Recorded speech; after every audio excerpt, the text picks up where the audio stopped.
So I'm going to talk to you a little bit about transformations in the electric grid, and with an emphasis on variable renewable power, because many people learn in different ways. I'll show a different graph, a pie chart of how the power was generated last year in the U.S. electric power sector.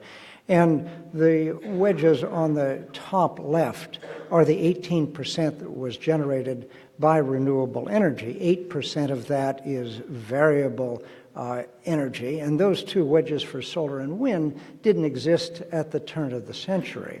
Of course, there has been some rebalancing in the fossil fuel sector, the 62% that's still being generated by coal and natural gas. Coal was 50% and has shrunk as natural gas has taken much of its market share. I want to talk for a moment about two large effects, not on the generation side, but on the demand side for electricity, that have received fairly little attention at gatherings like this.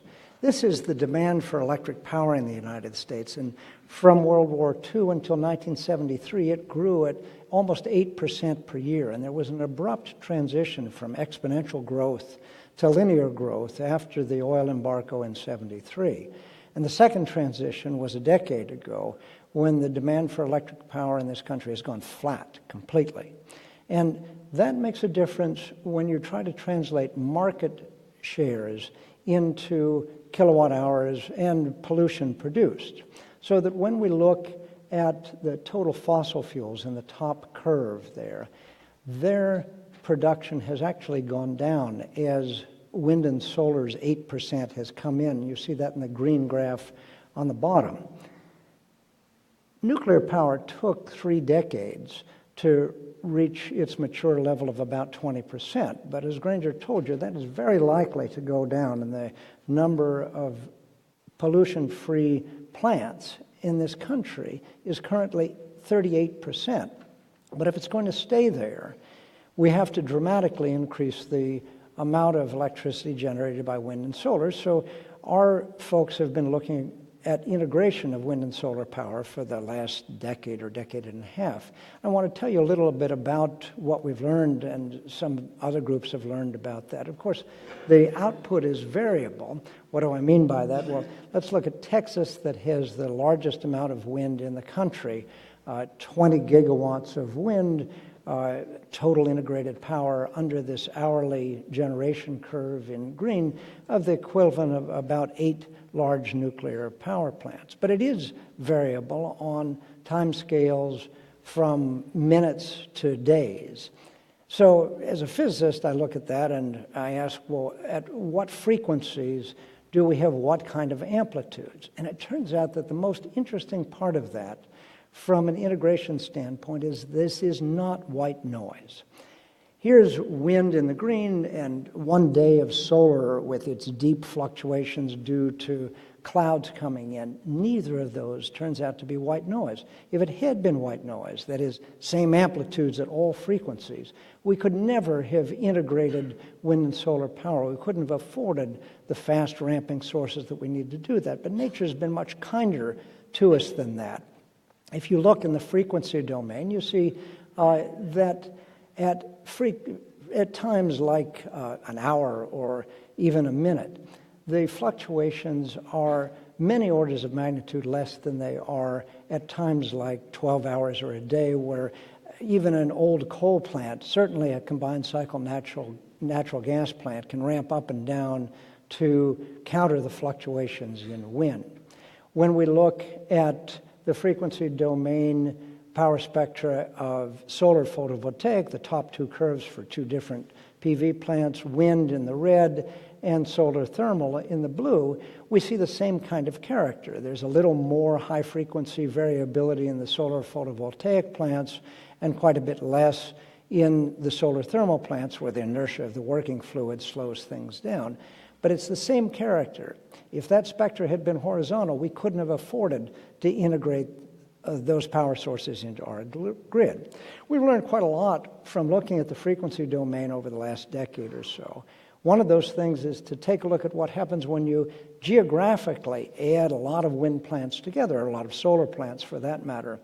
we see that adding the 20 largest wind plants there in red in Texas compared to just a single wind plant in black reduces the high frequency, fast fluctuations pretty well, but doesn't do very much at all for the low frequencies. And when we take a cut through those at various times, 6 hours, an hour, 12 hours, we see a couple of things. One is that the asymptote of the smoothing due to geographic diversity at 1 hour is very good. We take out all but about 5% of the fluctuations. But at 12 hours, where the fluctuations are really high amplitude, we only take out about half of them. So geographic smoothing isn't terribly effective at the really high amplitude fluctuations.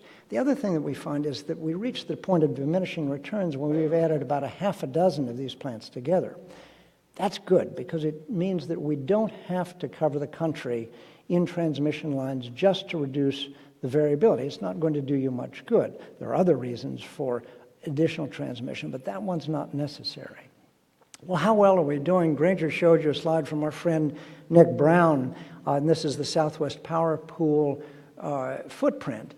To look at it in another way, it covers the area of the country that has absolutely the windiest resource. This is an NREL document where purple is higher wind, and that's where Southwest Power Pool is. So how are they doing? Well, as Granger said 6 weeks ago, they had 60% on a daily basis wind energy, and their peak wind output was about 16 gigawatts. Their installed wind capacity is about 18. That's pretty close to their minimum load.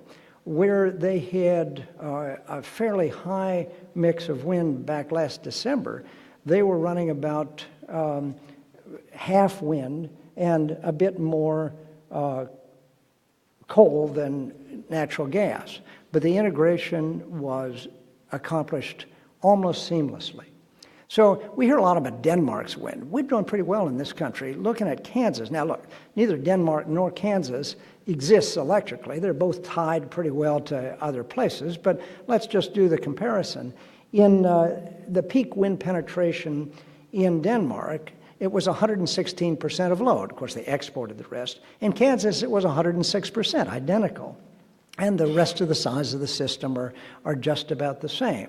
So we're doing pretty well in this country, and our friends at Southwest Power Pool think that they can do quite well over the years. They, as I said, have almost 60% wind 6 weeks ago. They had 17% last year. That compares pretty well with Germany's that was 16% last year. Of course, Germany had about 6% solar. The keys to integrating the wind in SPP are flexible generation and flexible demand. There, those are paid for by socialized rate of return market mechanisms or out-of-market mechanisms, and we'll hear later about better market mechanisms. But those fossil units have to provide the flexibility and the reduced minimum output times and short start times. There's lots of resources that are linked by transmission in SPP's area, and that's worked pretty well. They think that they can go to days on which they have 75%, not 60%, wind power. They don't have very much solar in their area, and they think they can go to 30% or more annually. So thank you all very much, and I'll pass it along. This is our group that studies this kind of thing.